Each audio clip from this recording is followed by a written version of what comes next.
Skip చేస్తారు, నాకు తెలుసు.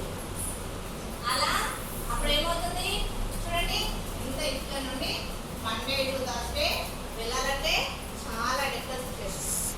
ఒకవేళ మళ్ళీ థర్స్డే మాతాజీ హోంవర్క్ ఇవ్వకుండా ఉంటుందా? మాతాజీ హోంవర్క్ ఇస్తారు.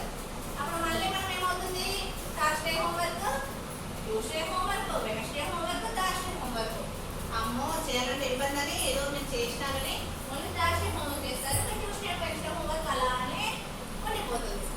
అవునా? ఒకవేళ ఇది కూడా స్కిప్ చేస్తారనుకోండి, కొందరు అలా కూడా స్కిప్ చేసే వాళ్ళు కూడా ఉంటారు. థర్స్డే హోంవర్క్ కూడా స్కిప్ చేశారే అనుకోండి, అప్పుడు మనకి ఏమవుతుంది, ఫ్రైడే రోజు Tuesday homework, Wednesday homework, Thursday homework, Friday homework. Situation చాలా డిఫికల్ట్గా తయారవుతుంది. అప్పుడు హోంవర్క్ చేయాలనే ఇంట్రెస్ట్ కూడా మనకు పోతుంది. మనం మన టైంని ఫాలో కావాలి.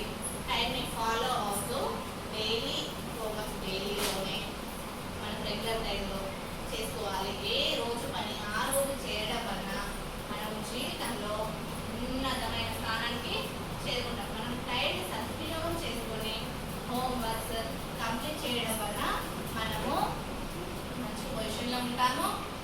ఏది అనుకుంటే అది సాధించగలుగుతాము. ఇలా స్కిప్ చేసే వాళ్ళు ఉంటారు కదా, అలా స్కిప్ చేసే వాళ్ళు కూడా మారాలి. అలా స్కిప్ చేయడం వల్ల మనం జీవితంలో ఏది కూడా సాధించలేము. సాధిస్తామా? స్కిప్ చేస్తే సాధిస్తామా? హోంవర్క్ డైలీ చేయాలి. ప్రతిరోజు ఏ రోజు ఏ టైంలో ఏది చేయాలో అది ప్రతిరోజు చేయాలి. మీరు చేస్తారా ఇక్కడ నుండి? హోంవర్క్ ఎవరైనా స్కిప్ చేస్తారా? అలా స్కిప్ చేయవద్దులన్నా ప్రతిరోజు హోంవర్క్ ప్రతిరోజు చేయడం వల్ల మనం జీవితంలో అనుకున్న స్థానానికి చేరుకుంటాము.